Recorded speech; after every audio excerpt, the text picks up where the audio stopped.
नमस्कार दोस्तों, स्वागत है आपका हमारे चैनल स्टोरी शेल्टर के नए वीडियो में। आज हम आपके लिए मेरा प्रिय नेता विषय पर एक बहुत ही सुंदर और सरल निबंध लेकर आए हैं। हमें आशा है कि यह निबंध पढ़ने और सुनने के बाद आप भी मेरा प्रिय नेता विषय पर एक सुंदर निबंध लिख पाएंगे। परिचय। स्वतंत्रता प्राप्ति से पूर्व तथा उसके बाद भारत की राजनीति में महत्वपूर्ण भूमिका निभाने वाले पंडित जवाहरलाल नेहरू का जन्म 14 नवंबर 1889 में हुआ। लोगों के अनुसार पढ़ाई में इनका विशेष रुझान था। जवाहरलाल नेहरू के पंडित होने की वजह से लोग उन्हें पंडित नेहरू भी पुकारते थे तथा भारत में उनकी लोकप्रियता होने की वजह से भारतीय उन्हें चाचा नेहरू कहकर भी बुलाते थे।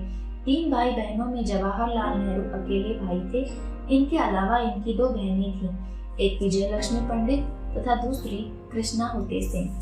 स्वतंत्र भारत के लिए नेहरू का संघर्ष।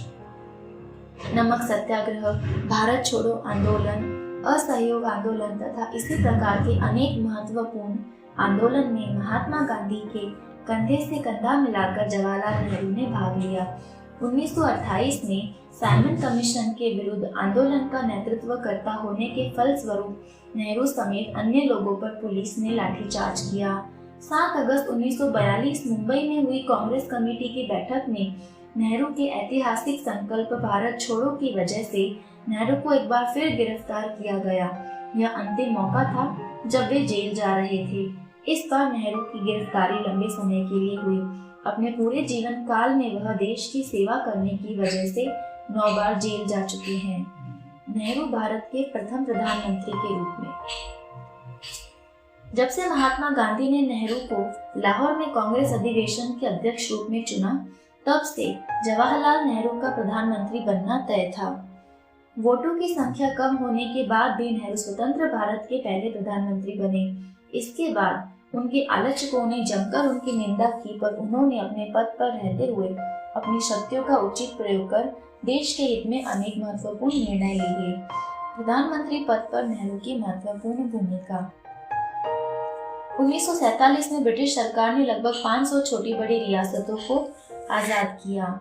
इन सभी रियासतों को पहली बार एक झंडे के नीचे लाना चुनौतीपूर्ण कार्य था, पर नेहरू ने अन्य महापुरुषों की मदद से इस कार्य में सफलता हासिल की।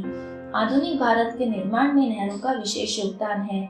उनकी नीतियों के परिणाम स्वरूप आज पंचवर्षीय योजना के माध्यम से कृषि तथा उद्योगों में विकास देखा जा सकता है। नेहरू की आलोचना।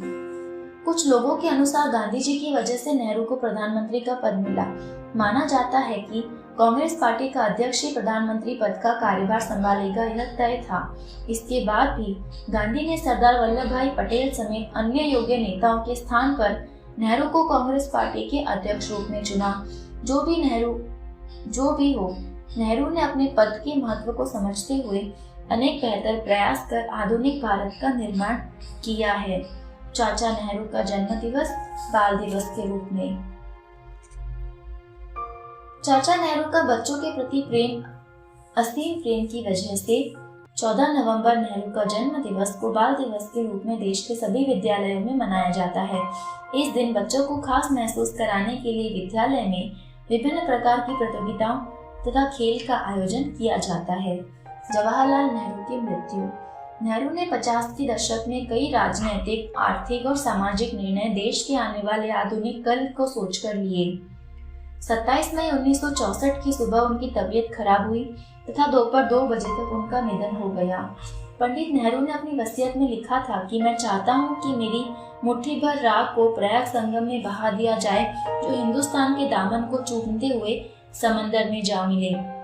लेकिन मेरी राख का ज्यादा हिस्सा हवाई जहाज से ऊपर ले जाकर खेतों में बिखेर दिया जाए, वो खेत जहां हजारों मेहनतकश इंसान काम में लगे हैं, ताकि मेरे वजूद का हर जर्रा वतन की खाक में मिल जाए।